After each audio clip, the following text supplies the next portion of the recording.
사랑하는 팔복교회 성도 여러분, 코로나19의 위험이 더욱더 심각해졌습니다. 이에 이제 정부에서는 국민들의 안전을 위해서 경기도 지역 내에 교회 예배를 비대면으로만 허락하기로 결정했죠. 물론 이제 교계 일부에서는 이러한 결정은 이제 명백한 종교 탄압이라고 말합니다. 하지만 정부가 이런 결정을 내린 것은 다름이 아니라 자국민의 안전을 보호하기 위해 내린 결정이라는 겁니다. 오히려 우리 교회는 코로나라는 엄청난 대재앙 앞에서 주님께서 우리에게 선물로 주신 이성과 주님의 지혜로 현명하게 대처하지 못한 것에 대해서 깊이 반성해야 할 겁니다. 또한 주님의 명령인 빛과 소금의 역할을 제대로 감당하지 못한 점에 대해서도 깊게 숙고해야 할 겁니다.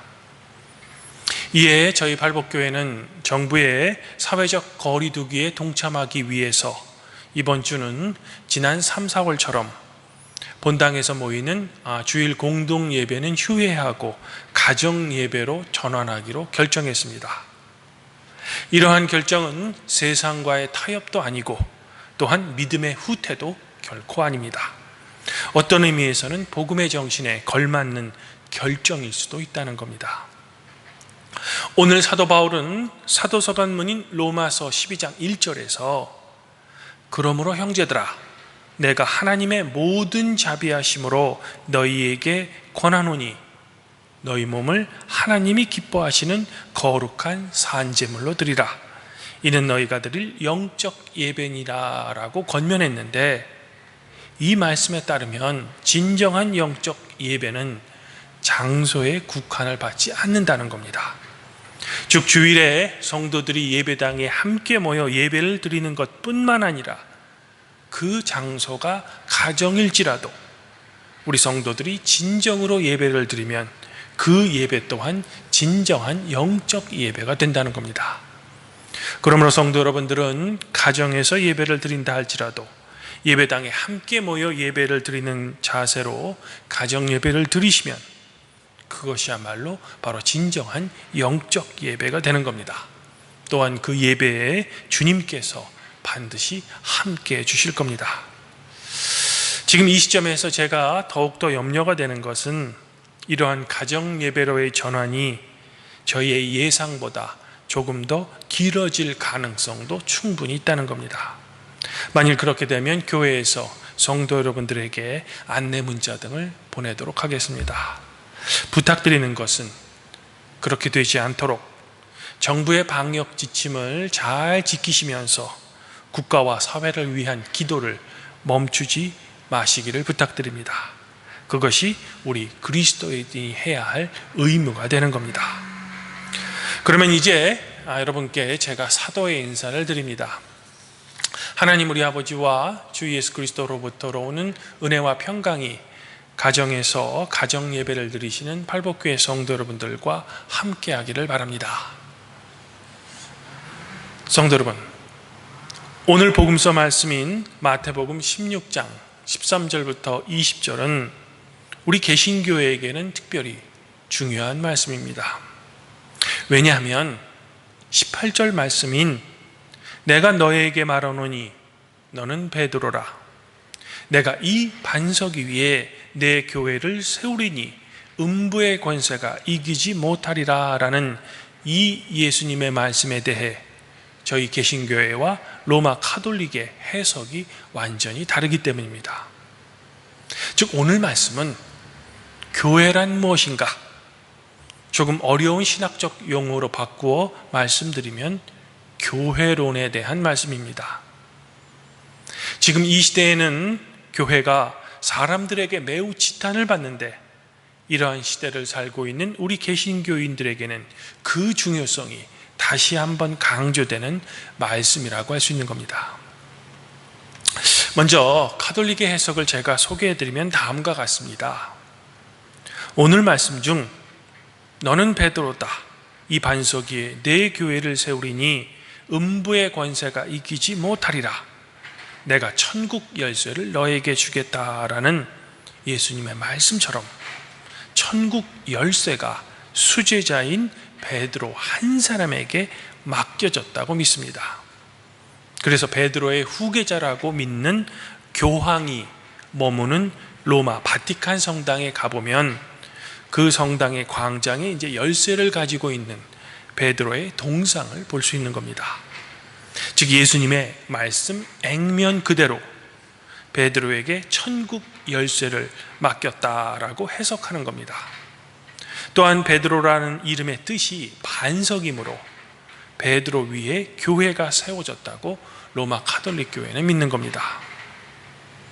그리고 베드로 사후에는 그의 사도적 계승을 이어받은 로마 교황들에 대해 그 권한이 계속 주어졌다고 믿는 겁니다.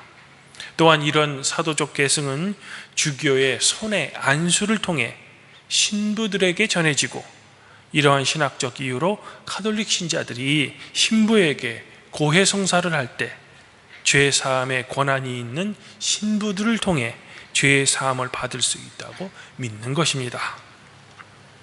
하지만 우리 개신교회는 교회가 수제자인 베드로 한 사람을 기초로 세워진 것이 아니라 베드로가 예수님께 고백한 신앙 고백 위에 교회가 세워졌다고 믿습니다.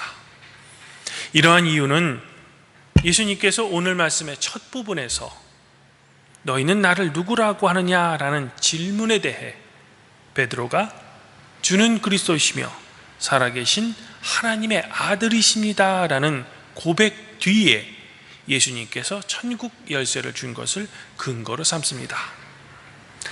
즉 이러한 개신교의 해석에 따르면 천국 열쇠는 베드로 한 사람에게 준 것이 결코 아니라 교회에게 부여된 권한이라는 겁니다. 이러한 해석은 마태복음 18장 18절에서 진실로 너에게 이르노니 무엇이든지 너희가 땅에서 매면 하늘에서도 매일 것이요 무엇이든지 땅에서 풀면 하늘에서도 풀리라 라는 말씀에 의해 더욱더 지지를 받죠. 성도 여러분, 이처럼 우리 개신교회는 천국 열쇠가 베드로에게만 주어졌다고 믿지 않습니다. 따라서 그 후계자인 교황이나 신부에게 주어졌다고 믿지도 않죠.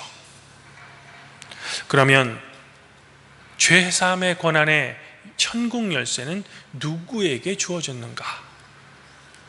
바로 그 천국 열쇠는 교회에게 맡겨졌으며, 교회는 바로 예수님은 그리스도이시며 살아계신 하나님의 아들입니다 라는 믿음을 고백하는 모든 성도님들의 모임으로 천국 열쇠는 결국 교회 공동체 전체에게 맡겨졌다는 겁니다. 그러하기에 예수님께서는 주기도문에서 우리가 우리에게 죄 지은 자를 사하여 준 것 같이 우리 죄를 사하여 달라고 기도하라 라고 우리에게 요청하셨던 겁니다. 여기서 우리 루터교의 핵심인 만인사제직이 또 중요한 자리를 차지하고 있는 겁니다. 하지만 지금의 우리 한국 개신교의 현실은 어떠합니까?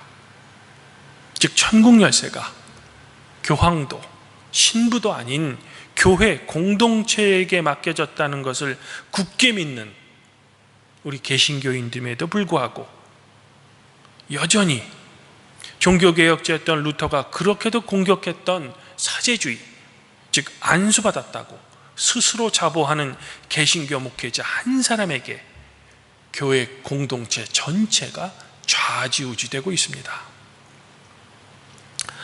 사랑하는 성도 여러분, 예수님의 말씀대로 교회는 음부의 권세가 이기지 못하는 엄청난 권한을 부여받았습니다. 그리고 이러한 엄청난 권한을 부여받은 교회는 바로 성도들의 모임입니다. 즉 예수님은 그리스도시며 살아계신 하나님의 아들이라는 고백을 공유하는 성도들의 모임이 교회이건만 아직도 많은 한국교회는 그저 맹목적인 믿음과 시대착오적인 정신으로 이른바 말하는 영적 카리스마가 넘쳐 보이는 목회자 한 사람에게 그저 끌려다닐 뿐입니다. 그러니 이제는 제발 목회자 한 사람이 아닌 교회 공동체 전체 평신도들이 모두 깨어나야 합니다. 저 같은 목사도 교회 공동체 한 일원일 뿐입니다. 다만 귀한 목회직을 교회 공동체로부터 위임받은 것뿐입니다. 그러니 이제는 한 명의 목회자에 의해 끌려다니는 교회의 모습이 아니라 교회 공동체 전체의 모습이 주님의 교회다워져야 될 겁니다. 바로 이러한 교회론의 올바른 대답이야말로 이 위기의 한국 교회를 극복하고 살릴 수 있는 길이 될 것입니다. 주님 안에서 한 형제자매인 발복교회 성도 여러분, 그러므로 저희 발복교회 성도님들은 여러분에게 맡겨진 이 귀한 권한에 대해서 먼저는 자부심을 느끼시고 목회자 한 사람에게 끌려다니는 것이 아니라 예수 그리스도의 진정한 말씀에 따라 이 세상을 살아가시는 성도님들이 되기를 지금 이 시간 권면드립니다. 끝으로 저는 교회가 교회다워지기 위해서 필요한 부분 중 한 가지에 대해 덧붙여 말씀드리면서 저의 설교를 정리할까 합니다. 오늘 말씀에서 천국 열쇠의 직무 중에서 가장 중요한 것은 죄의 용서입니다. 그리고 교회는 죄의 용서의 장소죠. 그래서인지 종교개혁전 마틴 루터는 만일 죄의 용서가 없다면 그것은 어디나 교회 밖이라고까지 말했습니다.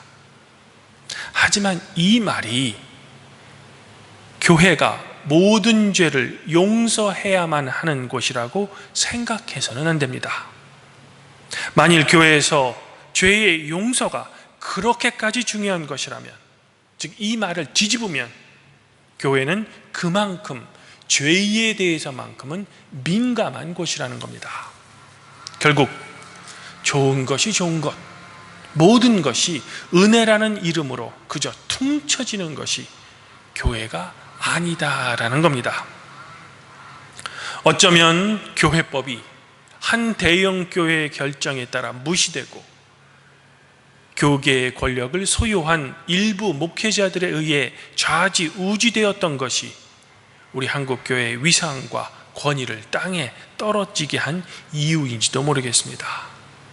그러므로 아무쪼록 우리 발복교회 성도들은 이 혼탁한 시대에 그 누구보다도 죄에 대해 민감하고 먼저 하나님 앞에서 회개하고 참회하며 그분께 진정한 용서를 구하시기를 바랍니다. 그러면 사랑의 하나님께서 우리의 죄를 용서하시고 우리를 주님의 따뜻한 품으로 품어주실 것입니다. 이러한 주님의 사랑과 은혜가 지금 가정에서 예배를 드리시는 팔복교회 성도님들 가정에 충만하시기를 지금 이 시간 주님의 이름으로 간절히 축원드립니다. 그리하면 모든 지각에 뛰어나신 하나님의 평강이 그리스도 예수 안에서 성도 여러분들의 마음과 생각을 지켜주실 것입니다.